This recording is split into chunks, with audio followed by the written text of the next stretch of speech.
आच्छा बे समाव जोंनि बे लावथि दैजिरि पिकनिक स्पटखौ जे दिनै ओपनिं खालामफैबाय बे ओपनिं खालामनायावहाय जोंनिनो दानि बिटिसि नि जितु इएम फरेस्ट डिपार्टमेन्टनि इएम आरो बेजों लोगोसे 13 नं समस्तिनि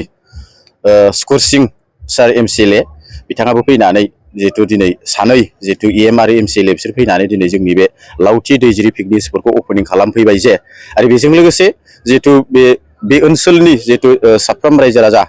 आरो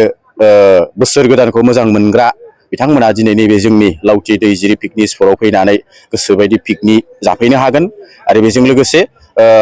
प्लास जोंहा मेलाबो दं बेहायबो जितु मेलाखौ जितु मोना समाव नायफैनो हागोन बेबायदिनो जोंहा गोबां माखासे सुबिदा खालामनानै जितु जोंनि नैबे लावथि दैजिरि पिकनिक स्पटखौ जोङो माखासे नाजानायनि गेजेरजों जों दिनै ओपनिं खालामनो हाबाय दा बे ओपनिं खालामनायजों लोगोसे जितु ओनसोलनि रायजो राजाफ्राबो फैनानै जितु मोजाङैनो जितु पिकनिक जाफैनो हासिगोन आं बेखिनिखौ फोसावहरबाय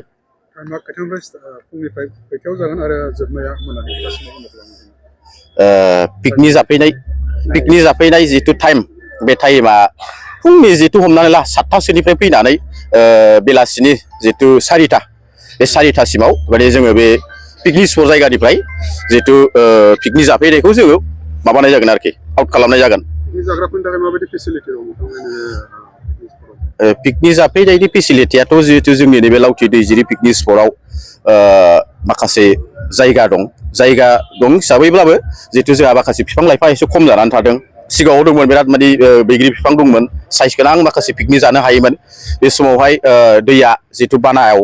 माखासे बैग्रि बिफांफोरखौ बुखार बुसि खालामनानै जितु माखासे जायगाया लांदां हिसाबै जाबाय दा अब्लाबो जोङो माखासे पिकनिक जाफैग्राफोरनि थाखाय जितु एसे जिरायसालि हाबनानै जिरायना थानो थाखाय सान्दुंखौ एसे प्रटेक्ट खालामनो थाखाय जों बेबायदि न'सा फिसा लुनानै होदों बाहायनो साइडआव थानानै बे सिङावनो हाबनानै जितु पिकनिक जानो हागोन आं बेखिनिखौ साफ्रोम रायजो राजाफोरनि सिगां फोसावहरबाय दिनैनिफ्राय लानानै जिहेतु दिनै डिसेम्बरनि जितु 27 डिसेम्बर 27 डिसेम्बरनिफ्राय लानानै फैबाय थानाय जितु जानुवारिनि 13सिम हमनानै ला 16 दिन बे 16 दिनखौ जोङो पिकनिक स्पटखौ मोजाङै मोजां सालायलांगोन बा बिसिमखौ गोसोबायदि पिकनिक जाफैनो हागोन जितु पिकनिक स्पटआ मेन्टेनेन्सनि खोथा थायो नोंथांमोना कमिटि हिसाबै बे पिकनिक जाफैग्राफोरनि थाखाय फिसखौ माबायदि लानाय जादों दा पिकनिक जाफैग्राफोरनि थाखाय जों फिसखौ लानो नागिरदों जे बास जितु मटर गिदिर बासखौ जोङो 300 थाखा लागोन बेनिफ्राय जितु गारि फिसा कार